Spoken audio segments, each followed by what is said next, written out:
Hello everyone, आप सभी लोग का स्वागत है हमारे क्वेश्चन प्रैक्टिस वाले सेशन के अंदर। तो आज हम बात करने वाले हैं रासायनिक अभिक्रिया एवं समीकरण चैप्टर, जो हमने एनसीईआरटी लाइन बाय लाइन पढ़ा था। उसमें जो मैंने बताया था कि ये क्वेश्चन बन सकते हैं, तो उन्हीं क्वेश्चन को हम यहाँ पे एमसीक्यू के फॉर्म पे देखने वाले हैं। तो आ जाइए देखते हैं। लेड नाइट्रेट चूर्ण को एक परख नली में लेकर गर्म करने पर भूरे रंग का धुआं उत्सर्जित होता है। यह धुआं है O2 गैस का, NO2 गैस का, N2 गैस का और PbO गैस का। देखो, एनसीईआरटी की जो हमारी पहला चैप्टर है उसका सेकंड पेज जो था, सेकंड पेज के जो नीचे नीचे कोने पे पढ़ लिखा हुआ था कि हम इसके साथ रिएक्ट कराते हैं तो क्या मिलता है, हमें कौन सी गैस उत्सर्जित होती है, हमारी NO2 गैस उत्सर्जित होती है, जो हमको क्या दिखती है, ब्राउन रंग की दिखती है। ठीक है, ये बी है। कैल्शियम कार्बोनेट और calcium oxide plus carbon dioxide किस प्रकार की अभिक्रिया है। देखो, ये एक चीज़ से दो चीज़ बना रही है ना, तो अपघटन होगा। क्या अपघटन होगा? विस्थापन, अपघटन, संयोजन एंड द्विविस्थापन। तो अपघटन इसका आंसर है। निम्नलिखित में से कौन अपकारक है? H2CO, O2, H2S। तो इसका आंसर है डी, H2S। श्वसन की किस प्रकार की अभिक्रिया? श्वसन एक प्रकार की उपचयन अभिक्रिया। उपचयन अभिक्रिया मतलब यहाँ पे ऑक्सीजन हमारा सप्लाई होता है ना, तो इसलिए उपचयन संयोजन, ऊष्मक्षेपी, ऊष्माशोषी, तो उपचयन होगा। ठीक। उसके बाद आते हैं हमारे शरीर में भोजन का पाचन किस प्रकार की अभिक्रिया है। शरीर में भोजन का पाचन एक ऑक्सीकरण प्रकार की अभिक्रिया है, क्योंकि वहाँ पे हमारा ऑक्सीजन होता है। ठीक है, तो यहाँ पे हम लिख सकते हैं अवकरण, ऑक्सीकरण, उदासीकरण एवं विद्युत अपघटन। तो यहाँ ऑक्सीकरण है। निम्नलिखित में से कौन ऑक्सीकारक है? तो ऑक्सीकारक की बात करें तो H2S है। और भौतिक परिवर्तन क्या होता है? भौतिक परिवर्तन एक प्रकार का अस्थायी परिवर्तन होता है। निम्नलिखित में से कौन ऑक्सीकरण क्रिया नहीं है? निम्न में से कौन ऑक्सीकरण की क्रिया नहीं है? तो वो अवक्षेपण है। अवक्षेपण एक ऑक्सीकरण की अभिक्रिया नहीं है।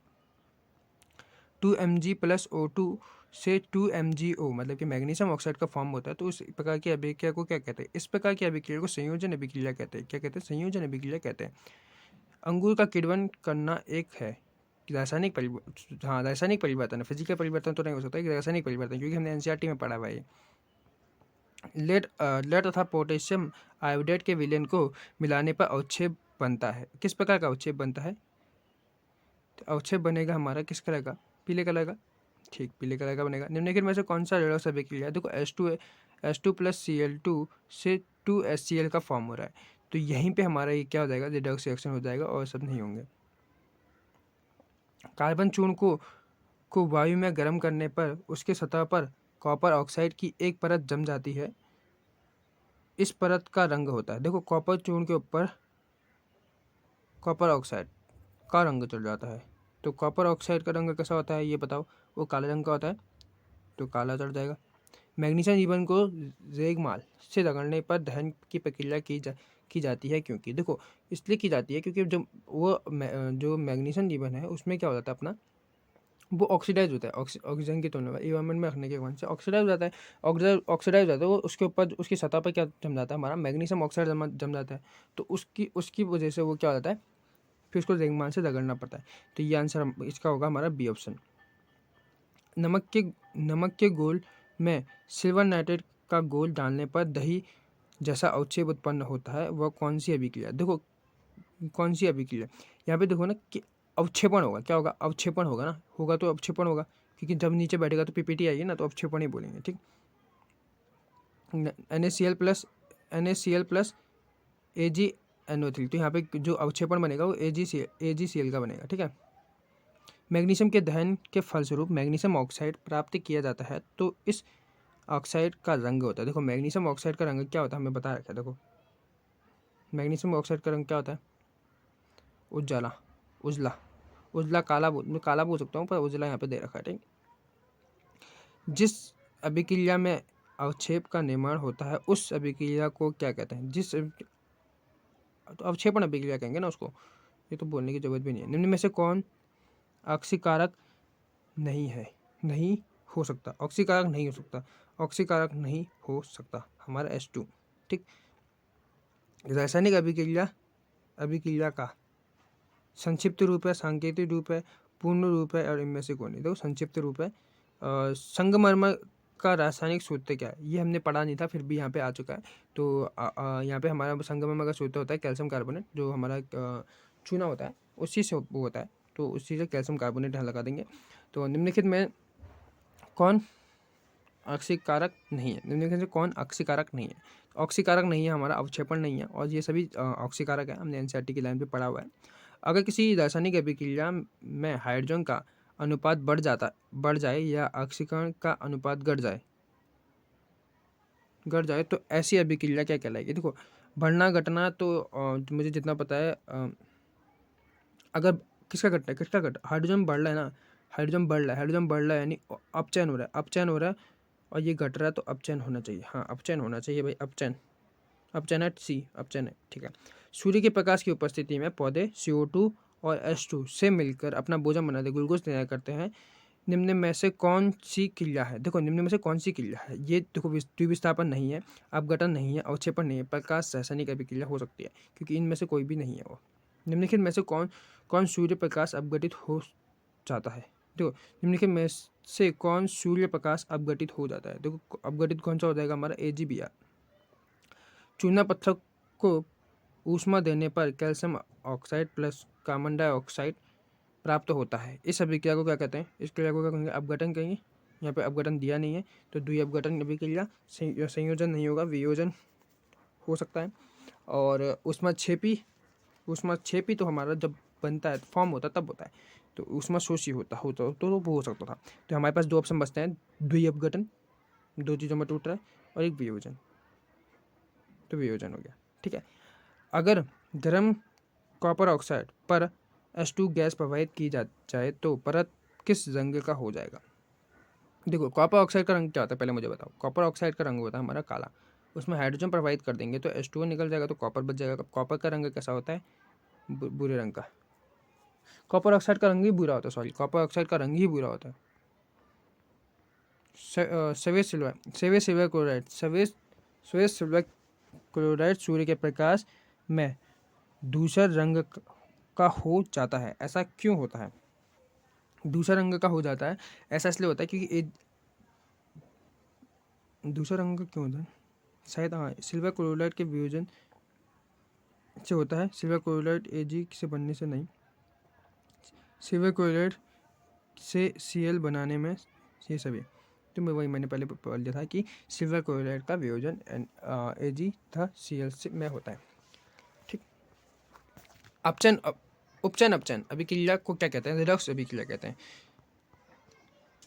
मैग्नीशियम जीवन के वायु में दहन के फलस्वरूप श्वेत पदार्थ मैग्नीशियम ऑक्साइड बनता है। इस अभिक्रिया में मैग्नीशियम का क्या होता है? मैग्नीशियम का क्या होगा? देखो, मैग्नीशियम में आ रहा है हमारा ऑक्सीजन जुड़ रहा है, तो ऑक्सीजन जुड़ना तो ऑक्सीडेशन होगा, ऑक्सीडेशन को उपचयन बोलते हैं, तो बी हो गया हमारा। संक्षारण किस प्रकार की अभिक्रिया? देखो, संक्षारण की अभिक्रिया वो ऑक्सीडाइज कर देता है ना, ऑक्साइड नमी अमी के बीच में आ जाता है, तो किस तरीके का हो सकता है वो? हमारा उपचयन, ठीक है। मैग्नीशियम जीवन का वायु में दहन, मैग्नीशियम जीवन का वायु में दहन क्या कहते हैं? ये एक प्रकार की क्या केमिकल रिएक्शन होगा, ठीक है। निम्न गैस का प्राकृतिक गैस का दहन किस प्रकार की अभिक्रिया? देखो, प्राकृतिक गैस का दहन किस प्रकार की अभिक्रिया? देखो, प्राकृतिक गैस का दहन जो है हमारा ऊष्माक्षेपी अभिक्रिया है। जिस रासायनिक अभिक्रियाओं में उत्पाद के साथ ऊष्मा उत्पन्न होती है उसे कहते हैं। जिस रासायनिक अभिक्रिया में उत्पाद के साथ ऊष्मा उत्पन्न होता है उसे ऊष्माशोषी कहते हैं, ऊष्माक्षेपी कहते हैं, मतलब कि ऊष्मा निकलने को ऊष्माक्षेपी कहते हैं। मैग्नीशियम रिबन के दहन होने पर किस प्रकृति की लौह उत्पन्न होती है? मैग्नीशियम रिबन के दहन होने पर किस प्रकृति की लौह उत्पन्न होती है? जो हमारा है वाइट कलर की एंड जो चमकदार होता है, ठीक है। जो जिंक तथा लेड कॉपर की अपेक्षा अधिक क्या होते हैं? क्रियाशील होते हैं, तो अधिक क्रियाशील होती है। ये एनसीईआरटी की लाइन थी। और निम्न में ऊष्माक्षेपी अभिक्रिया कौन है? ऊष्माक्षेपी अभिक्रिया मतलब ऊष्मा निकालने वाली, तो ऊष्मा निकालने वाली तो मुझे पहले ही दिख गई, तो पहला हो गया। वे अभिक्रिया जिसमें अभिकारकों के बीच आयनों का आदान प्रदान होता है उन्हें कहते हैं। आयनों का आदान प्रदान होना क्या कहलाता है? द्विविस्थापन अभिक्रिया कहलाता है। निम्नलिखित में से कौन सी सूचना रासायनिक समीकरण से प्राप्त नहीं होती है? रासायनिक समीकरण से प्राप्त नहीं होती है, तो क्या प्राप्त नहीं होगी? हमारी प्रतिक्रिया के रंग को प्राप्त नहीं किया जा सकता है। मैग्नीशियम, दो मैग्नीशियम जब मतलब रिएक्ट करते हैं ऑक्सीजन के साथ, तो क्या मैग्नीशियम ऑक्साइड बनाती है जो रासायनिक अभिक्रिया। रासायनिक किस प्रकार का क्या है, मतलब संतुलित है, बैलेंस है क्या? बैलेंस है, हाँ बैलेंस है, संतुलित दिखेंगे तो बी हो गया हमारा। बेरियम हाइड्रोक्साइड और अमोनियम क्लोराइड को 2:1 मतलब 2:1 के अनुपात में मिलाने पर पात्र ठंडा हो जाता है, तो यह किस प्रकार की अभिक्रिया का उदाहरण है? देखो पास ठंडा हो जाता है, ठंडा होता है मतलब ऊष्मा लेगा ना, ऊष्मा वो ले लेगा तो ऊष्मा शोषी हो सकता है। ठीक, Fe2O3 प्लस 2 एल्यूमिनियम के साथ एल्यूमिनियम मतलब Al2O3 प्लस 2Fe, यह अभिक्रिया किस प्रकार की है? तो यह अभिक्रिया किस प्रकार की है हमारा? देखो विस्थापन अभिक्रिया, विस्थापन अभिक्रिया, हाँ विस्थापन अभिक्रिया।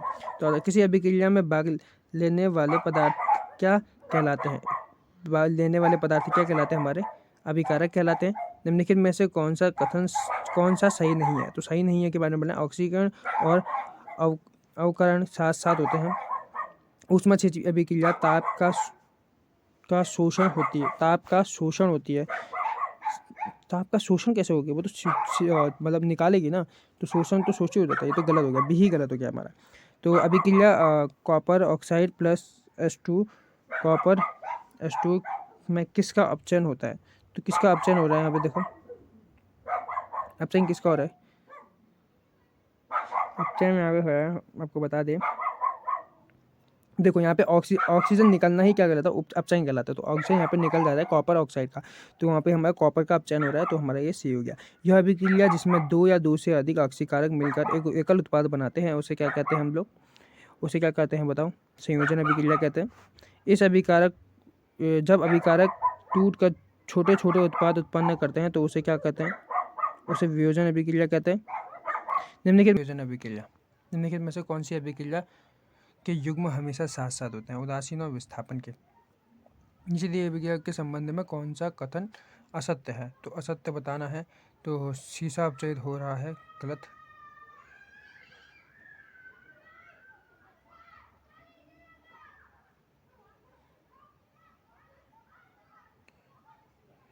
ये सब गलती लग रहे हैं, ये इनमें से सभी भूल जाएंगे। कॉपर सल्फेट के घोल में लोह चूर्ण डालने पर क्या पृथक होता है?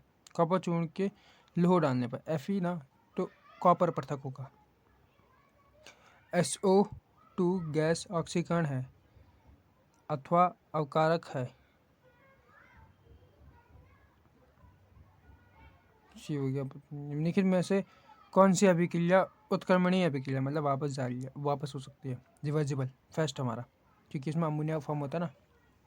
वैसी अभिक्रिया जो प्रकाश के अवशोषण द्वारा अपघटित होती है कहलाती है प्रकाश रासायनिक अभिक्रिया। तांबे के वस्तुओं पर हरी परत का जमना क्या कहलाता है? वो ऑक्सीकरण होगा, संचारण है। दानेदार जस्ता तथा तनु H2SO4 डालने पर कौन सी गैस उत्पन्न होती है? तो होती है हमारी हाइड्रोजन गैस उत्पन्न होती है। Im plus 4H2O FeO4 plus 2H2O gas समीकरण H2O क्या है? H2O क्या है हमारा? एक ऑक्सीकारक है। संचारण का उदाहरण क्या है? लोहे पर जंग लगना एक संचारण का उदाहरण है। चांदनी के ऊपर काली परत चढ़ना वो भी संचारण का उदाहरण है। तांबे के बर्तन के ऊपर हरे रंग का परत चढ़ना वो भी एक संचारण का उदाहरण है। साग सब्जी का विघटित होकर कंपोस्ट बनाना किस प्रकार की अभिक्रिया है? वो अभिक्रिया हमारा ऊष्माक्षेपी। लोह चूर्ण पर तनु हाइड्रोक्लोरिक अम्ल डालने पर क्या होता है? क्या होगा? हमारा जो H2 गैस है वो निकल जाएगा, आयरन क्लोराइड का फॉर्मेशन करेगा। लेड नाइट्रेट के घोल में पोटेशियम आयोडाइड का घोल मिलाने पर क्या होता है? लेड आयोडाइड का पीला अवक्षेप देगा वो। प्रकाश संश्लेषण को किस प्रकार की अभिक्रिया कहा है? ऊष्मा क्षेपीय अभिक्रिया कहा, प्रकाश ऐसे ही अभिक्रिया कहा गया, उसको वैसे छेपी भी कह सकते हैं। चिप्स के पैकेट में कौन सी गैस डाली जाती है? नाइट्रोजन गैस डाली जाती है। एनसीईआरटी की लाइन है। अम्लीय जल में विद्युत विच्छोद से H2 और O2 गैस उत्पन्न होती है। इन दोनों गैसों का अनुपात क्या होता है? इन दोनों का गैसों का अनुपात 2:1 होता है। ये हमने एनसीईआरटी की लाइन में पढ़ी है, मैंने मार्क भी लगाया था। निम्नलिखित में से कौन सा समीकरण संतुलित है? निम्नलिखित में कौन सा समीकरण संतुलित है? तो मुझे समीकरण संतुलित लग रहा है अपना पहला। देख सकते हो आप, हाइड्रोजन 2, क्लोरीन 2 और सब में गड़बड़ दिख रही है कहीं भी। फेरस सल्फेट के विघटन से बने FeO3 का रंग होता है। FeO3 का रंग काला होता है। विकित गंधीता के लिए उत्तरदायी अभिक्रिया कौन सी है? विकित गंधीता तेल वसा ऑक्सीकरण, खाद्य पदार्थों में विघटन, तेल वसा का संयोजन, खाद्य पदार्थों का संयोजन। देखो खाद्य ऑक्सीकरण होता है ना, उनका ऑक्सीकरण होता है, तो ये हो गया। क्लोरीन, ब्रोमीन और आयोडीन की क्रियाशीलता का क्रम देखो। सबसे ज़्यादा मुझे जितना पता है कि सबसे ज़्यादा जो रिएक्टिविटी होती है वो हमारी क्लोरीन को, फिर ब्रोमीन, फिर आयोडीन। हाँ वही ऑर्डर है। निम्नलिखित में से कौन सी अभिक्रिया असंतुलित है? फेरस F कितना, आयरन कितना है? 1 है। क्लोरीन कितना है? 4 है। तो पहला ही गलत दिख रहा है मुझे। दूसरे में 2, 2, 2, 3, 3। दूसरे में P 2, 2, 2, 2। हाइड्रोजन 2, 2 और सब ठीक है, हमारा पहला ही गलत है। द्रव्यमान संरक्षण के सिद्धांत के अनुसार द्रव्यमान का नाश नहीं होता है, द्रव्यमान का निर्माण नहीं होता है। कुल द्रव्यमान अभिकारक के लिए कुल तुल्य होता है। ये तो डी लगेगा, मुझे लग रहा है ये इनमें से सही है। Fe जिनमें कॉपर FeCuSO4 मतलब कॉपर सल्फाइड से iron sulphate plus copper solid का अभिक्रिया का उदाहरण। किस अभिक्रिया का उदाहरण? ये विस्थापन अभिक्रिया का उदाहरण है।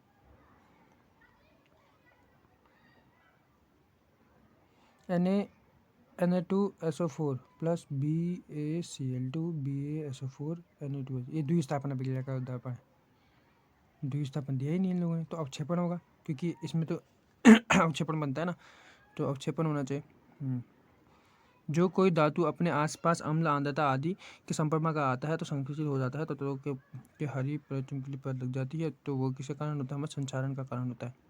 नाइट्रोजन कम सक्रिय है अतः उपयोग वसा युक्त पदार्थों में किया जाता है संरक्षण के लिए।